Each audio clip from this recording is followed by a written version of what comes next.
अस्सलाम वालेकुम dear student. Part 1 computer science में हमारा आज का टॉपिक नेम्ड रेंजेस।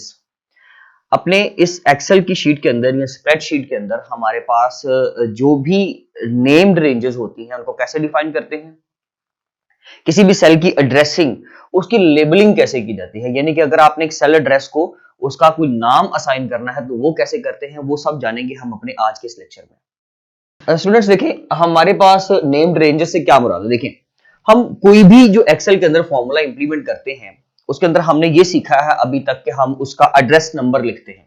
सपोज कर लें मुझे जो है यहाँ पर हमारे पास सपोज जी सॉरी यहाँ पे काउंटिंग है, हमारी काउंटिंग को लिख लेते हैं ब्लू से 1 2 एंड 3।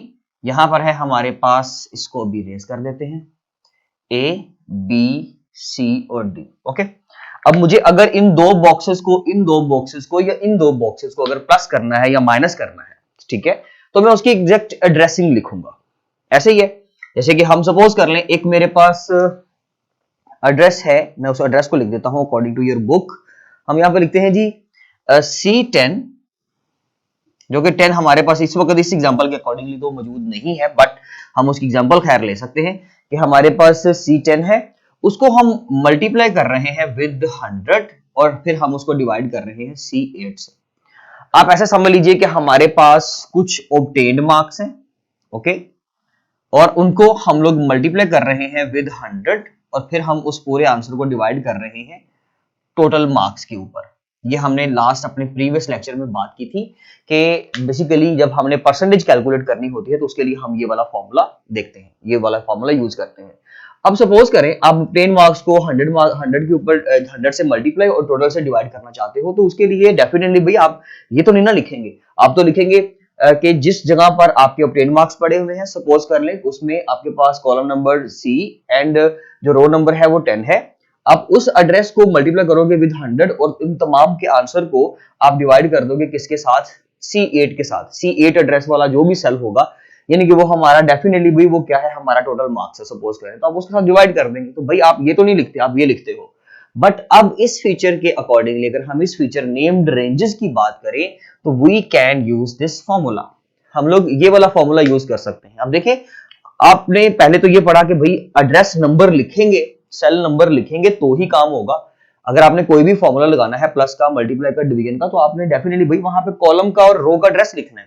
बट ठीक है, हम लिख सकते हैं, लेकिन हमें हमारा जो स्प्रेडशीट सॉफ्टवेयर है, एप्लीकेशन सॉफ्टवेयर है, ये एक ऐसा एडवांस फीचर टूल है कि जिसके अंदर स्टूडेंट्स हमें ये एडवांटेज हासिल है कि अगर हम किसी भी एड्रेस नंबर को, किसी भी सेल नंबर को, सपोज मैं इस सेल नंबर को क्या करता हूं, इसको मैं अपनी मर्जी का नाम देना चाहता हूं तो वो हम दे सकते हैं। मतलब जरूरी नहीं है कि A1 सिर्फ हमेशा A1 से ही जाना जाएगा, आप इसको नाम दे सकते हो। उसके लिए एक छोटा सा प्रोसेस है, वो जरा देख लीजिए, क्योंकि बेसिकली हम बात कर रहे हैं डिफाइंड रेंज नेम की। कैसे करेंगे डिफाइंड रेंज नेम को, तो डिफाइनिंग रेंज नेम। स्टूडेंट्स इस काम के लिए क्या क्या करना होता है, सबसे पहले आप लोगों ने क्या करना है जी, इंसर्ट। अगर हम कुछ प्रीवियस आप कह सकते हैं कि जो फीचर्स की बात करें अकॉर्डिंग टू द बुक, तो उसके अकॉर्डिंगली हमारे पास जो मेथड है वो ये है कि हम लोग करेंगे इंसर्ट पे क्लिक, इंसर्ट के टैब पे। उसके बाद हम क्या करेंगे, नेम पर क्लिक करेंगे।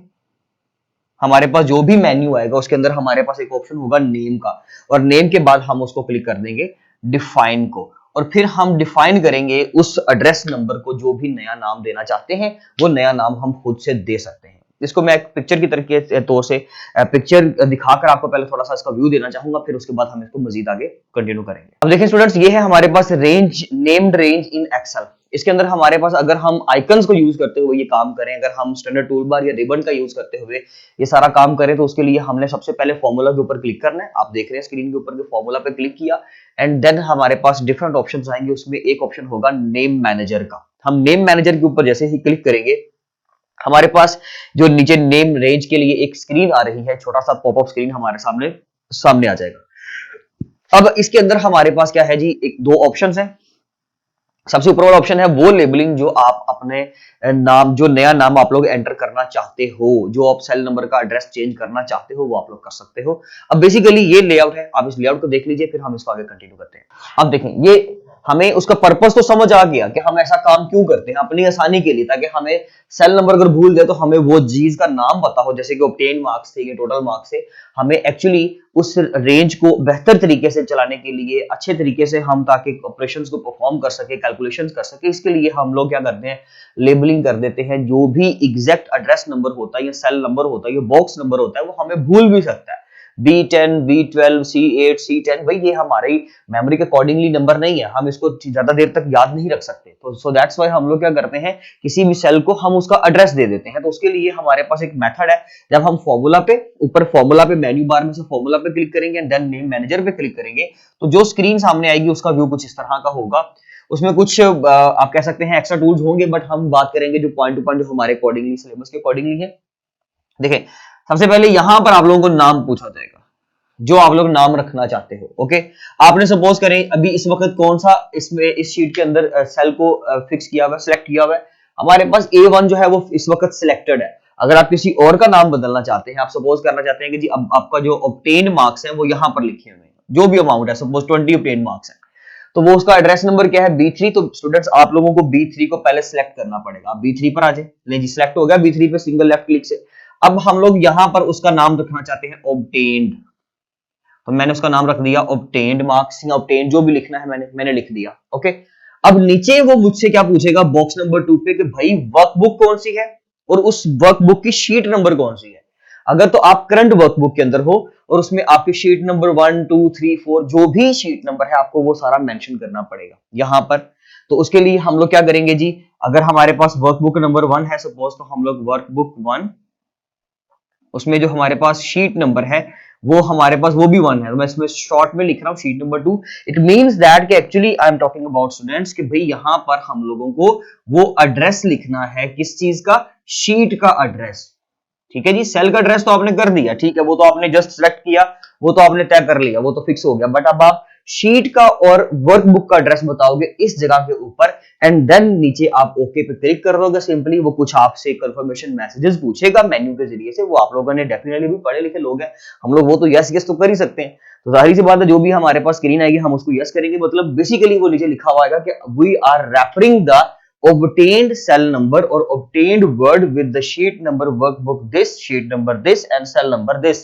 क्योंकि एक्चुअली आप लोगों ने सेल नंबर तो पहले फिक्स कर दिया होगा, फिर आप लोगों ने वर्कबुक भी कर ली सेलेक्ट, फिर आप लोगों ने शीट का भी नाम मेंशन कर दिया और आपका सेल ऊपर आ जाएगा सामने। उसका मतलब है फला वर्कबुक में फला शीट, यानी कि workbook number 1 sheet number 2 and cell number B3 को रेफर कर दे नया नाम ऑब्टेन्ड। तो अब आप जब भी इस एड्रेस को सिलेक्ट किया करोगे तो इसका नाम जो यहां पर बेसिकली हमें स्टेटस मिलता है ना किसी भी सेल का, आप जिस सेल को सिलेक्ट करते हो वो यहां पर लिखा हुआ था। इस वक्त अगर कर्सर यहां पर है तो A1 लिखा हुआ नजर आएगा, अगर आप यहां पर लाओगे इस जगह पर तो आपको B3 की बजाय क्या नजर आएगा, ऑब्टेन्ड। तो इसलिए वो मैंने बॉक्स बनाया था, तो आपको ऑब्टेन्ड नजर आ जाएगा। इस तरह से हम किसी भी चीज की, किसी भी सेल की जो रेंज है वो डिफाइन कर सकते हैं अपनी मर्जी से, ताकि हम अपने काम को ज्यादा आसान बना सकें। सपोज कर लें हमारे पास अगर दो वैल्यूज हैं, तो मतलब हमारे पास एक G8 है, एक हमारे पास Y12 है।